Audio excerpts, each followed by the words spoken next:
Welcome to Fire Your Hiring Habits with John Mitchell. This is the place where we dive into the world of talent acquisition, explore the challenges of today's workplace, and discover what it takes to build a thriving and successful organization. Welcome back to Fire Your Hiring Habits and my talk with Ashley Goodall, a leadership expert who has spent his career exploring large organizations from the inside, most recently as an executive at Cisco. We've been doing a deep dive into his latest book, The Problem with Change. And now, Ashley, I was hoping you could share some advice about change with new managers. Say, they're coming into a culture where change is the norm. The frame for all of this is focus on teams. And teams are wonderful, wonderful sources of stability.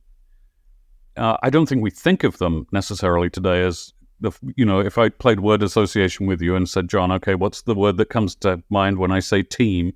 You might not go stability. You might go annoying, or you might go too many meetings, or you might go, there's a whole bunch of stuff lots of things. But actually teams, because they're small and local, are a wonderful source of stability for people. So what I would say to a new manager is figure out what on a team promotes stability for the people on the team. A few really understanding the strengths of the people around you so that you have a sort of a venue for your own abilities. Helping people get really good at what they do is a thing that a team does very nicely, and being good at something and realizing that you're getting better at it is a beautiful source of stability in the world. Teams are places where you can talk in real words as opposed to in the unreal words that we like to use in corporate communications. There's a lot of corporate jargon in most organizations, and corporate jargon is a weird species of thing because it really exists to slightly hide the truth. And people sort of read it that way, and they know that when you're saying this, there's something else going on. Well, teams are a place where you can talk to people like you talk outside of work, which is like using real words. That's enormously stabilizing for people on a team. Very often you make somebody a team leader and they think they must immediately adopt the corporate line. I would say to team leaders, adopt the real words line. And if you don't understand something that was said to you from on high, then go back and ask them to explain themselves in plain English, because that will be the thing. Yeah, so the 10-year-old could understand it. Yeah. So as you did research and prepared for the creation of your book here, are there companies you've either worked with or that you studied where change management, they've kind of figured it out, in your view, where people are going, yeah, wow, this organization has got this?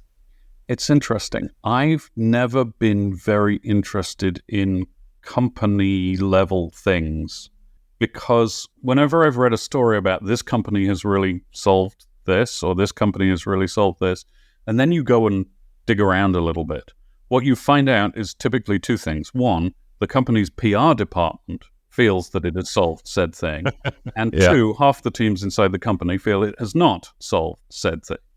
So the company as a unit of analysis is not actually very useful when it comes to the world of work. What's fascinating for me, always has been, is back to teams again. Teams, yeah. Because you can find teams who have solved for stability. There was one even in the most chaotic companies. Not saying my former employer Cisco is a chaotic company, but no. Didn't mean to imply that at all. I see what you're saying. You're saying that it's not a function of a company. It's a function of smaller organizational groups. There was a team at Cisco that had been maintained as an intact team while everything around them was reorganized, because Cisco loves reorgs, in all seriousness. And this team was fine. And in fact, at one point, someone on this team said to me, I don't know what everybody else is so upset about. Isn't it fine? They hadn't even realized what was going on psychologically to the organization around them. And so, you go and figure out what's going on inside this team. A couple of the things that were really interesting, they had a really defined set of weekly rituals. So on Monday, there would be a call where everyone on the team, I mentioned a moment ago, helping other people on a team is a great source of stability. So there was a call where they would just go around, 30-minute call, what help do you need this week? Are you super stressed? Do you have a bit of bandwidth? How much work do you have in front of you? And are you available to help anybody else? And everyone would go around, and it wasn't the brokering. This was just the announcing. And then after the call, someone might reach out and say, "Hey, I've got a few minutes. I'll give you a hand with this. Whatever." I got somebody that knows what that is, here and we go. they could come help you. So that was Mondays. On Fridays, bookend, another half an hour call. Is there anyone you'd like to thank for their help this week? That was it. So this was not a strategy thing. The team meetings were not for managing or organizing or assigning tasks or any of those things. The team meetings, Monday, Friday, every single week, were all about supporting one another. And this is the team that in the eye of the storm at this particular moment in time was confused that anyone else was having a hard time of it. So the team is the unit of analysis. You've got to figure out what happens on the best teams always. And there's always, you go inside a company of any size, you can find some team that's figured it out. They're the ones to pay attention to. Well, and it's interesting also when you go about, if you do need to make some change, you're trying to achieve some goal, hopefully for the right reasons. Usually, at least in my experience, you start with a team. You don't sit there and go, okay, everybody go change. You take one team, you learn, and you go, that didn't work. Or we didn't really achieve the goal. Or you say, wow, that was fantastic. What did we do that allowed that to be fantastic? And then you add another team, and then another team. And then after that, you can start spreading it more systematically, at least in my experience. That otherwise, if you just sit there and say, go, you've created chaos throughout all of the teams, as opposed to just sitting there, okay, we're going to try this and see what happens. So, I mean, you're talking like a sensible person. Clear. There's an example in the book of an employee I spoke to who said the consultants came in and said, every team needs 8 team members because the span of control calculation says we need 8 team members. So I'm going to give you a spreadsheet and you're going to decide who's on which team. And the answer must be 8. Okay. It shall not be more than 8. It shall not be less than 8. The answer shall be 8. And by the way, 8, irrespective of the work, irrespective of the characteristics of those humans on the teams, whether they like small teams or big teams, irrespective of the skill of the team leader, irrespective of anything, it's 8. The formula says 8. Do 8. So, yeah, thank you for saying, here's how you do it. You start with this team, and then you go here, and you go here, and you go here. It's just important to realize how far from a lot of practice in organizations that sensible approach is. There's a lot of opportunity here for us to get out of our own ways, I think. So let me step out of a little bit some of the problem solving, the content of the book. But you also co-authored a best-selling book, 9 Lies About Work. How did that did that experience inform your approach for the problem with change? I mean, you've noticed a theme, right? So there are lies, and then there are problems, and then there's me running around going, gosh, we get a lot of stuff wrong. 9 Lies About Work came out of a similar set of feelings that actually there were a bunch of stuff that we were doing in the world of work that was not particularly informed by the evidence. And I think what I'm saying with the problem with change is we haven't weighted in any way the evidence of the impact of change on humans. We sort of go, change is hard. Anyway, let's get on with it now, shall we? We've acknowledged it, now we can ignore it. Yeah, moving on. So what I find I'm drawn to as a writer and as a consultant and as a practitioner is trying to unpick things where we've confused ourselves and trying to ask better questions. The question, if you like, the standard question about change at work is, do we have the right amount of change or not? A better question is, where does improvement come from? And that's a very different question if you get out of your head that change necessarily implies improvement. So 9 Lies About Work was asking different questions of things. Rather than what's the right amount of feedback to give a person, how do you get better at stuff? It's usually a question of going, hey, never mind interrogating the current practice. Get curious about the human the human creature and what we need and how we thrive and how we grow and how we develop and what holds us back and what carries us forwards. Fantastic. So in your research for the problem with change, was there any surprising insight that you gained in writing this book that you didn't really expect? You went, whoa, where did this come from? There's a story in there about pistols. Firstly, I don't think there are that many business books with pistol stories in them. But I had, as a junior consultant, I was in a meeting one day. I used to be an HR consultant early in my career. And we had a meeting in the executive offices of JP Morgan Chase in Manhattan. I haven't been in this building for probably 20 years, but at the time, the top 4 or 5 executives had a floor of this skyscraper. So it was a big, big thing. And they each had an office that was the size of an apartment, and everyone's office had a bathroom and a conference room and another room and another room here, and then a massive, great room with a desk at the end. So it was and we're going up there and everyone's, we're going up, see the executives, quiet. And there was a display case in the corridor, and there were 2 pistols in it. And I'm like, okay, this is a bank. Yeah, this is odd. Why pistols? And by the way, they look really old. These are sort of flintlocky things. I don't know very much about pistols, but the ones with the curvy handles, not the straight handles, and a whole bunch of metal stuff on the top for firing things and flints and whatever.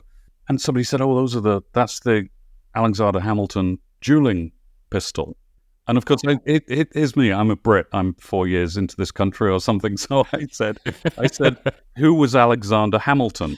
Which was probably not the best question anyway. Although until about 10 years ago, most of the country probably didn't know until that musical came out, right? Right.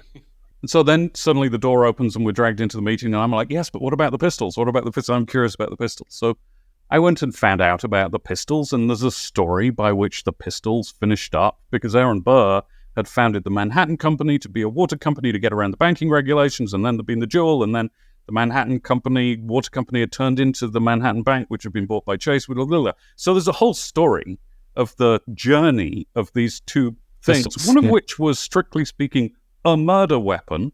There's a story by which they arrive in the corridor at the bank.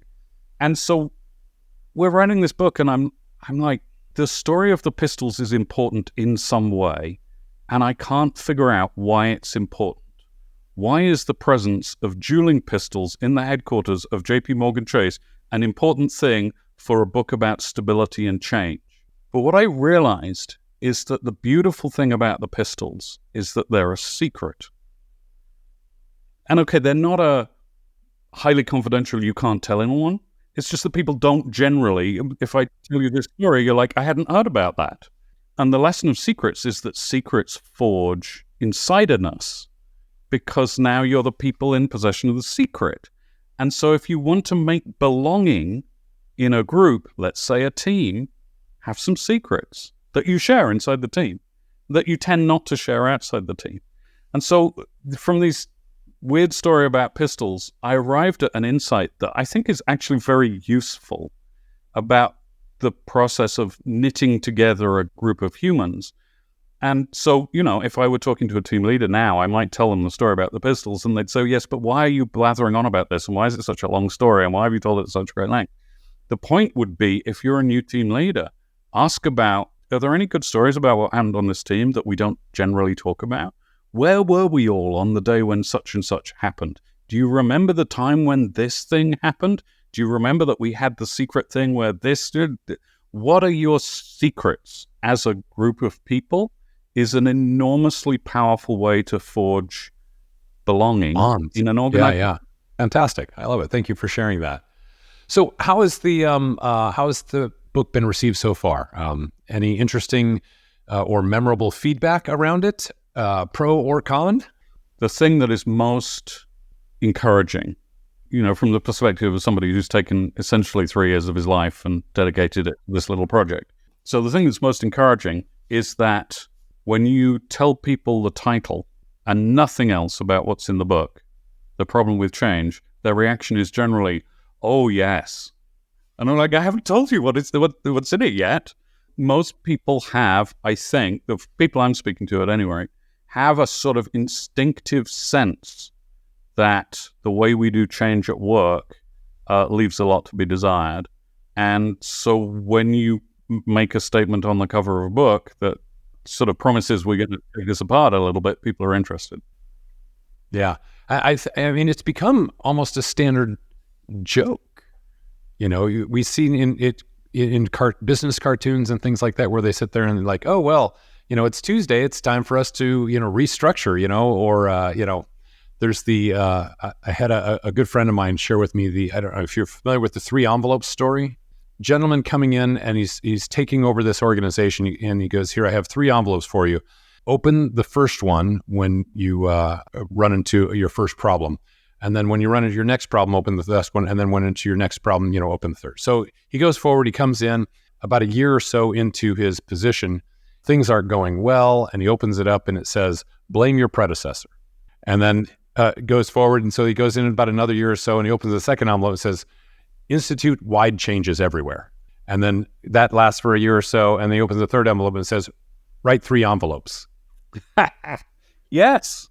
It's become more about changing than actually being effective and meeting the big goal. I love the concept that you share about, what is the core objective that we're trying to achieve, and how do we improve as opposed to change? I love those 2 concepts that you mentioned earlier. The 3 envelopes, that is actually enshrined in HR practice. And what I mean by that, I don't know whether this is still current. I may have told the joke slightly wrong, but it's something like that. There was a best practice, certainly for a long time in HR, I don't know whether people are still doing it or not, where you would say, let's rotate, this is a GE thing again, let's rotate all the leaders every 2 years, because we have to put you in all these different roles so that you become a well-rounded leader. And so what would happen in the 2 years? You go on January the 1st, you go, hello, everybody, I'm Ashley. I'm going to announce some changes because everything's a mess. That's the sort of blame your predecessor bit of it. So everything's a mess. I'm going to do some changes. Now we're into the change everything. So envelopes 1 and 2, I think, sort of come fairly quickly. The trick is, as long as no one's realized what a mess I've made before 2 years are up, I'll get rotated to the next thing and I can leave 3 envelopes for my successor. And this idea that you have to rotate leaders creates a lot of change for no reason other than that's what we think we should all be doing. News here. Yeah. Very good. So what do you hope that readers reading this book will take away? What do you want to stick? If they've read through the book, what are you hoping that this sticks in their brain? I would like senior leaders, executives, to think twice. Not to stop changing, but to understand that sometimes prizing stability over change will actually, in the long run, produce better results. And I would like team leaders to understand their role in creating an environment of stability for the folks on their teams, and in fact, what a colossally important role that is in any organization. Very good. Excellent. So are there other projects you can talk about that you're currently working on? This one is taking up all of my time. So it's all your time right now. Okay, very good. I just thought I'd check. Sometimes someone will say, well, what's the next book? I remember when we were writing 9 Lies About Work, I sort of asked myself a little bit. I wrote that with Marcus Buckingham. And I was like, I wonder what the next book is. I should start thinking about the next book, shouldn't I? And it was only when I stopped thinking about it that this one announced itself as something that was the next thing. So I've sort of learned that for me, at any rate, if you go looking for it, you don't find it. You have to let the next subject find you. So yes, the happiness butterfly story, right? Yep. Yeah. You wait for it to just land on your shoulder as opposed to go chasing it. There you go. Very good. So what's been most rewarding for you personally about working in leadership development and writing about management challenges? The thing that's always most rewarding for me is being able to create teams that make a difference for the people on them. I mean, that's actually the bottom line. And, teams, I would include my family in that. I work really hard to be a useful member of my family and help my family be a thriving family, as many of us do. I always knew I wanted to lead teams when I was growing up. I'm like, that's something where I think I'm useful. That's something where I think I could learn. That's something I would be really interested in being good at one day. And so it's interesting being in the field of leadership development and at the same time being a leader, because in a way you'd better be pretty good at it. That's right. Hypocrite. Otherwise, hypocrite. Exactly. But for me, actually, a good team leader was slightly more important than being good at leadership development. It's always been that way around for me. What's interesting about writing a book, of course, is that for a while, the team shrinks to one, and you have to learn a few things about not going mad in your own company. And so it's nice now to be branching out again and being able to have these conversations and talk to people about this set of ideas, because again, it's now, we're creating a series of teams and experiences so that people can participate in this. His name is Ashley Goodall, the author of the new book, The Problem with Change. Ashley, thanks so much for joining us today. Thanks so much for having me. You're welcome. And that will do it for this week's episode of Fire Your Hiring Habits. If you've enjoyed the show, please take a moment to subscribe so you can get notified of new episodes. Also, if you can spare a minute, I would greatly appreciate it if you could leave a review to help others like yourself discover the show. Thank you, and I'll see you next time. This has been Fire Your Hiring Habits. If you want to empower your organization to reach new heights, go to johnwmitchell.com to find the techniques and tools you need to attract and retain the best team and boldly reimagine your workplace. Fire Your Hiring Habits with John Mitchell is a production of Forbes Books.